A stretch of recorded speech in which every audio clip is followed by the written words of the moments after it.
Here it comes! From the 444RR Studios in Maryland, it's The Talk Is Right, the only youcast with game shows, magic, and more. And now, here's the star of The Talk Is Right, 444RR. It's Friday, September 27th. It's time for the next episode of The Talk Is Right, the weekly youcast with game shows, magic, and more. Alright, well, we're going to get started. We have a few news stories this week. I'm very surprised at the amount of news that we have this week. We only have a couple stories. I thought there'd be a lot more with all the season premieres starting up this week, so I'm very surprised we only have a few. But we do have a few stories that are kind of interesting. First, I want to get my thoughts on The Price is Right Season 42. It kicked off last Monday.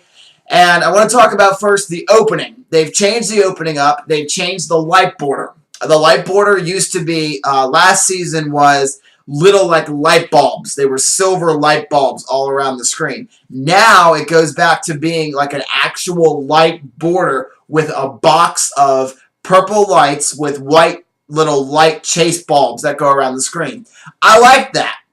I think it looks good. The purple and the white really blends nicely with the set that they have now with all the squares and purples and blues on the set and everything like that. The thing I don't like, though, is on the sides of the light border now they have one of these big, gigantic Price is Right dollar signs in yellow, and it spins around. I don't like that. I think it takes away from the light border, and also, I don't know if they did it on purpose or by accident, but it's like the light border is this big, and the dollar sign is like this big. It's too big for the light border, so I don't like it because the dollar sign you can only see like probably 10% of it on camera on your screen. So I don't like that, but so I think if they rework the light border later in the season, I think they should take the dollar sign out and just have the purple and white because that looks very spiffy. Actually, I like that.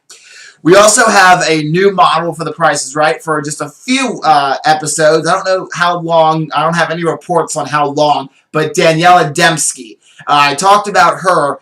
She's a mystery model when they no one knew about her, and now more reports are coming out about her. She's going to be helping The Price is Right out. I don't know for how long. I don't know if she's going to be helping out for a month or a week or if she'll be next week. I don't know. But she's actually going to be on Let's Make a Deal coming up very soon. She's taking over for Tiffany Coyne while Tiffany Coyne has her baby. So she's going to be the guest model for Tiffany Coyne, kind of like Rob Wilson was last year when Rachel and Gwendolyn were both out of having their babies. That's one of the reasons they had Rob Wilson as one of the they had the male model search was because they needed another model to fill in for Gwendolyn and Rachel when they left. I don't like Daniela Dembski personally. I think that she's okay. Her modeling, she does the hand gestures right and everything like that. But you could tell she's had some Botox. Her smile just looks like it's Botox ingested. Ingested. It just looks like she's been ingested with Botox. I mean, her smile is so fake. I mean, I don't like her smile. I'm sorry. I mean, it just, geez, you can tell she's had some Botox. That's all I'm going to say about that. But her modeling is really good, though, and she models really nicely. The only thing is the smile. You can tell she's had some Botox, and that just, as a Price is Right model, you shouldn't be able to tell you've had Botox. So, I mean, it looks like she's been injected with it right before she went on camera. Like, my smile is frozen. But other than that, though, I think she's a great model. Like, she comes really across really well on camera, so I like that. And now we come to the new pricing game, Do the Math. And I talked about this last week before it premiered because there was a little quick preview of it on CBS Express, the CBS kind of news media website. And basically, Do the Math works like this. You have an equation, some kind of dollar amount in the middle of this big LED chalkboard.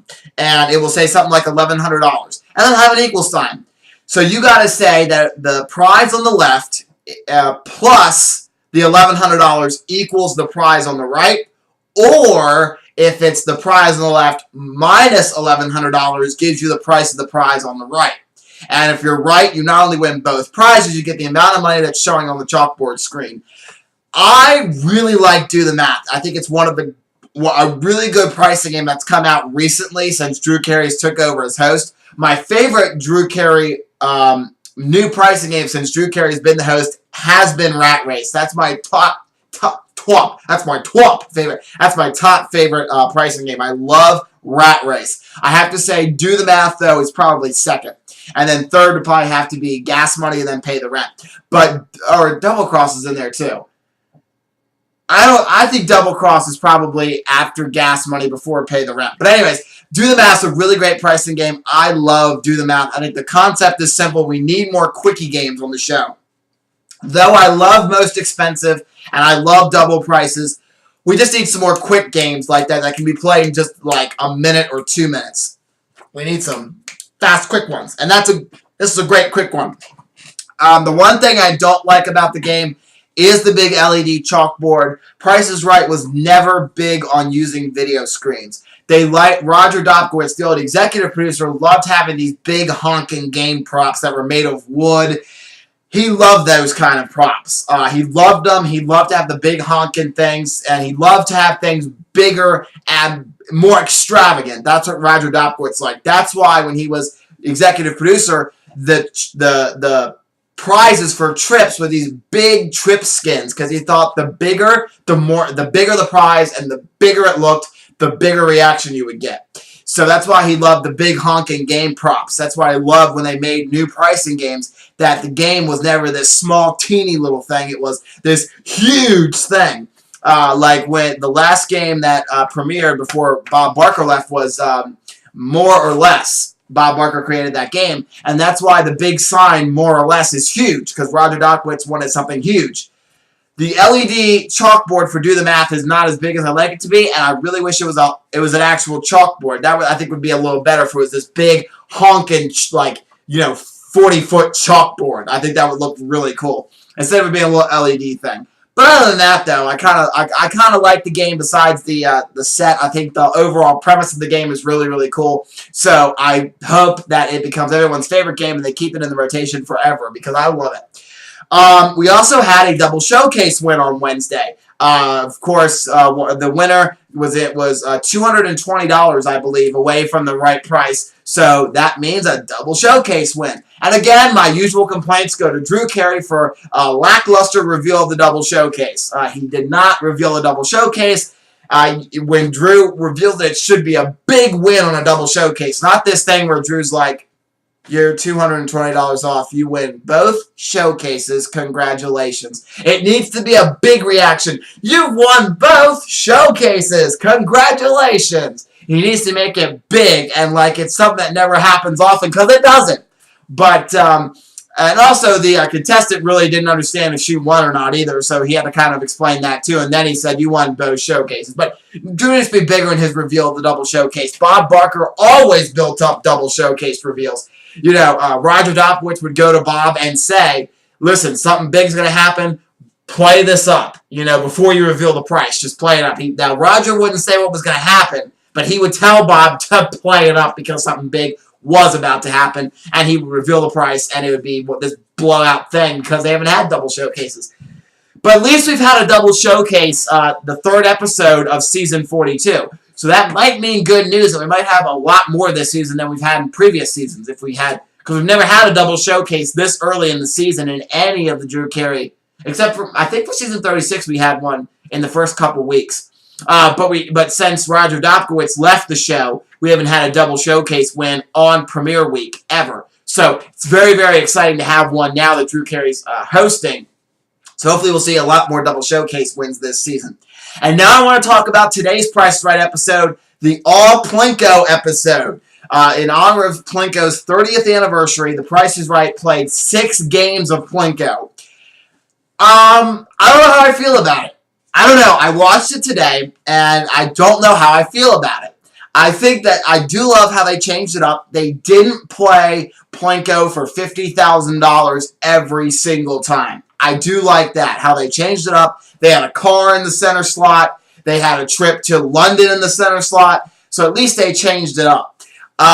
So I do like that. They changed it up. The prizes were changed every time. So not just playing $50,000. Now, granted, everybody would love to win $50,000, but it gets a little tedious after a while to play the same game for the same prize over and over again. Because the Price is Right's always been a show that's had at least one card game in each half. But I don't know how I feel about it. I mean, I felt that, some of the magic was gone. Drew kept it a secret. I don't even think the audience during the taping knew that they were going to have an all Plinko episode. But there's only so much you can do after the second time the curtain goes up and you see Plinko. They might say, I wonder if there's going to be a theme. Third time it goes up, like, it's going to be a theme, all Plinko. So even if you didn't know what was going to happen, you didn't know they were going to play all Plinko, and you were living under a rock for the past couple weeks, and you just watched it, like, oh, Plinko, what? Then, I still think that that there's really not much you can do with the reveal. There's really not too many ways you can reveal it. I do like how George tried to change up his Plinko spiel every time. He was like, we just played Plinko, so I don't think we can play it again. Oh, why not? Plinko! So at least he changed up the spiel a little bit, which I like that.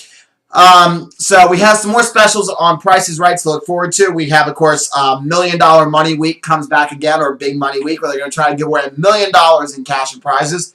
I believe it's either next week or the following week or the week after. We'll see. I don't have the exact date, but the Publishers Clearinghouse comes back again, and they're going to try to give away, I believe it's $20,000 every episode for an entire week. So that should...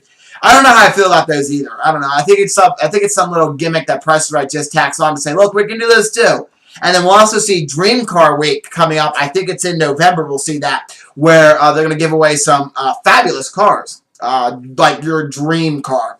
And then, of course, as I talked about last week, if you go to OnCameraAudiences.com and you go to shows and click on The Price is Right, if you're between the ages of 8 and 13, you can go and get tickets to be in the audience for the kids show, which is going to film November 11th and will air December 26th or 27th. I don't have the exact date in front of me. I thought I had it written on my card here, but I guess I don't. I think it's going to air during the couple days after Christmas. So that'd be good, too, because then kids will be able to be on winter break and be able to see themselves on The Price is Right. So if you live out in California and you're going to be planning on being out in California on the 11th of November, definitely try to get your tickets and go out there to be part of the kids audience for that show. They're going to do it again. Again, I kind of liked the kids special last year, but, some people online didn't like it. So we'll see how that plays out this year, how the kids special works this year. All right, and we have one more game show news story that I want to talk about. I said this was going to be a short talk is right, and we're already at the almost at the 13-minute mark. Wow, I had a lot to say about Price is Right. Okay. Josana Reeves, I know I said that wrong, Josana Reeves, misses $1 million question on Millionaire, wins $25,000. For the second time in American Who Wants to Be a Millionaire history, and the first time in daytime Millionaire history, a contestant has gone for the $1 million and regretfully lost. Josana Reeves, a high school English teacher from Brooklyn, New York, climbed the top of the money tree facing the $1 million question. However, she unfortunately gave a wrong answer, leaving her with $25,000. Josana is the first person since 2007 to see $1 million question on the daytime version of the popular quiz show. This was also Cedric the Entertainer's first $1 million question. Josana played a brilliant and gutsy game. She was one of the few that managed to carry both Jump the Question lifelines into round 2. Josana bravely gambled and answered her $100,000 question correctly. This meant she could jump the $250,000 and the $500,000 question with a bank of $100,000. She faced the $1 million question. And this is the $1 million question. In addition to his career as an astrologer and prophet, Nostradamus published a 1555 treatise that included a section on what? A. Teaching parrots to talk. B. Cheating at card games. C. Digging graves. Or D. Making jams and jellies. By reaching round 2, Josana was guaranteed $25,000. She did not know the answer. However, she reasoned she would have to gamble $75,000 for a chance to win $1 million. To the shock of the audience and the host Cedric, Josana guessed C as her final answer, digging graves. Unfortunately, the correct answer was D, making jams and jellies, and Josana left with $25,000. The last person to beat the game was Nancy Christie in 2003. Sam Murray won $1 million in a special tournament in 2009. So, congratulations to Josana Reeves. and she got $25,000 on Millionaire and the first person to do the $1 million question on Daytime. So very exciting. All right, now we have, before I get into the Magic-related news, I did want to talk about some of my new shows that I'm really, really excited for that have started premiering on network television. The first one is, I hope you all watch this show because I found it to be very hilarious, was ABC's The Goldsteins on Tuesdays at 8, 7 Central. That I found to be a very hilarious kind of spin-off of the Wonder Years type deal. It stars this family who grew up in the 80s, and little Sam Goldstein has a video camera, and he's going around videotaping his family.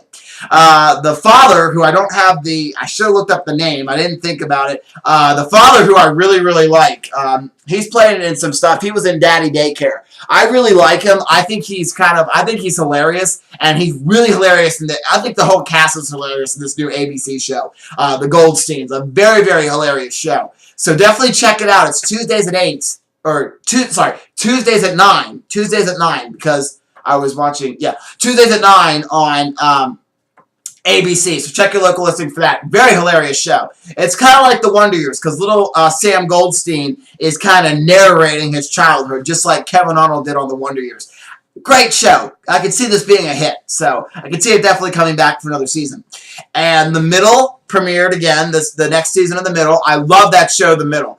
They're really putting The Middle on a lot of stations. I've seen The Middle on the DC CW affiliate here. They have it on at 10 o'clock. They have it now on ABC Family. So it's getting a lot of airtime on other in syndication, but it's also getting new episodes on ABC. Wednesdays at 8. I love that show. I think it's a great show.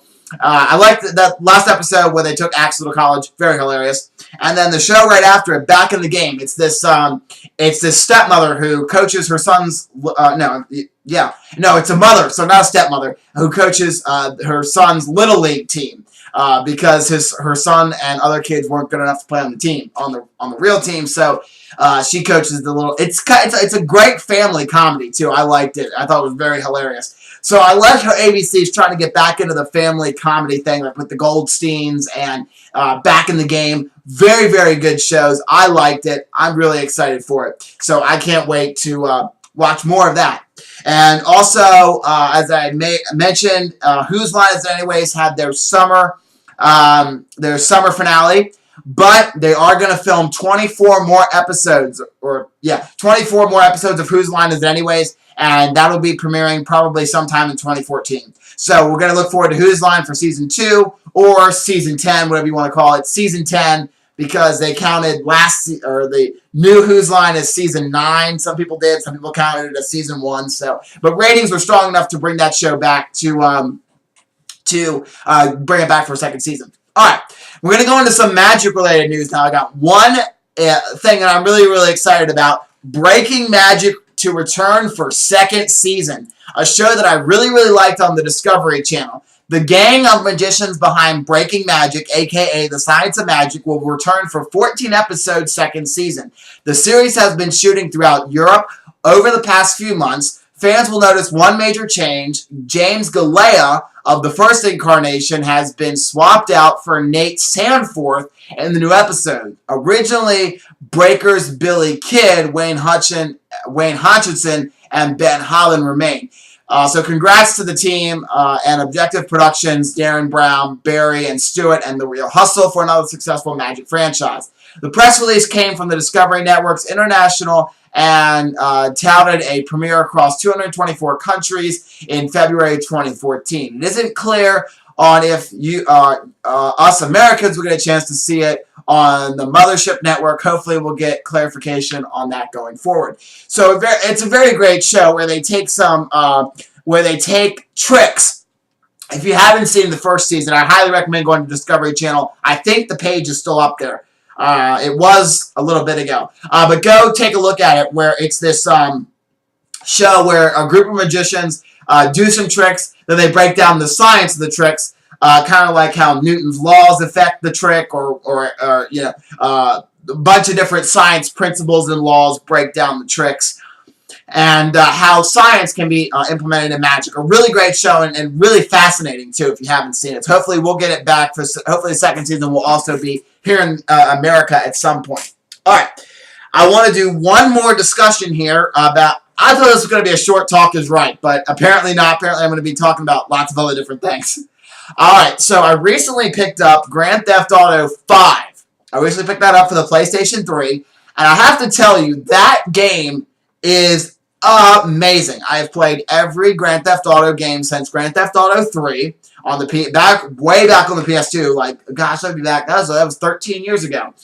But I played every single game, and I got to tell you, this is the most amazing Grand Theft Auto game ever. You get thrown back into the fictional town of Los Santos in the state of San Andreas, and you go around and you are this. I'm not going to give away too much of the storyline, but basically, you start off by being this dude who gets thrown in jail for illegally dealing drugs on the street.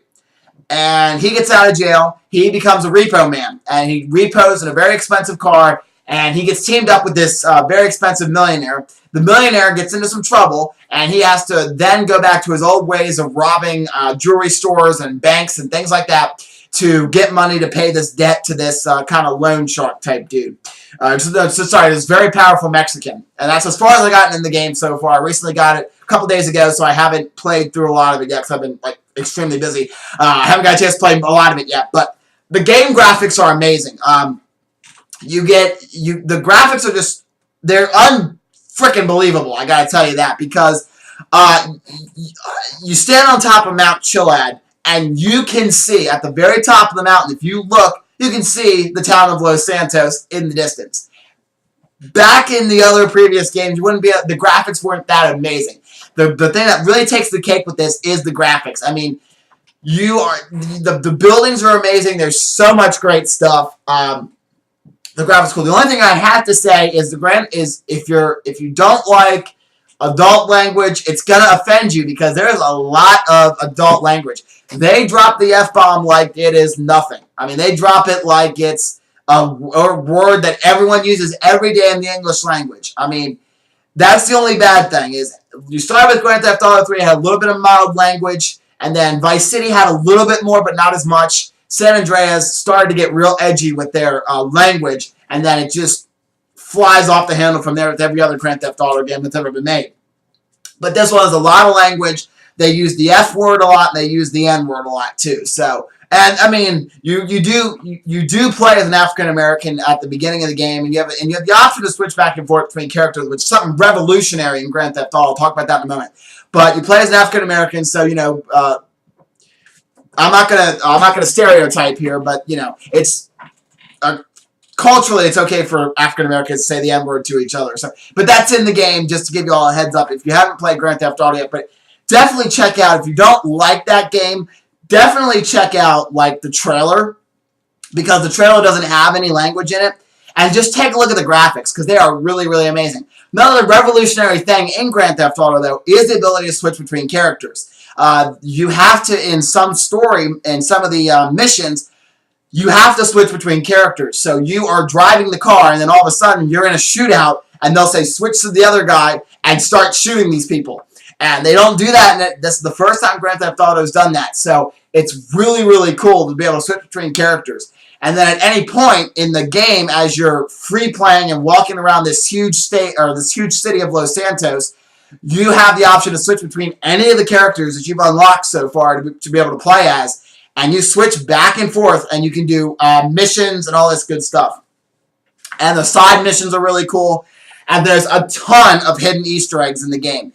Grand Theft Auto is known for some very clever Easter eggs, such as you go on top of one of the bridges in Grand Theft Auto 3, and it says, there are no Easter eggs up here. You go in one of the buildings in Vice City, and there's an actual egg sitting in a building that says Easter egg on it. So it's really, really cool. But they have a lot more Easter eggs. And if you've played played San Andreas, there was a lot of talk of there being aliens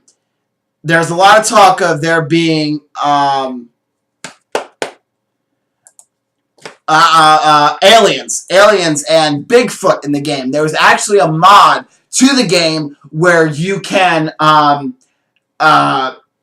Bigfoot in the game and you can have aliens. And in this game, some of the Easter eggs, you do go hunting Bigfoot in a side mission, and there are aliens in the game, according to what I've heard. I haven't been able to check them out yet because, like I said, I've been too busy, but there have been some aliens in the game that I've been hearing. So, and the cool thing is you get eaten by a shark. So that's kind of cool. You go into the water, and you get eaten by a shark. And one of the PS3 trophies you can collect is, I think you're going to need a bigger boat. Any boat. So that's kind of cool. And also there's animals in the game, too. So if you sit on top of Mount Chiliad, you can see deer, you can see bobcats and mountain lions. So it's really, really cool. Alright, so that's enough about Grand Theft Auto 3. I think I've rambled on enough about that and told about the cool things in the game. So that is the Talk is Right for this week. Thank you guys so much for watching.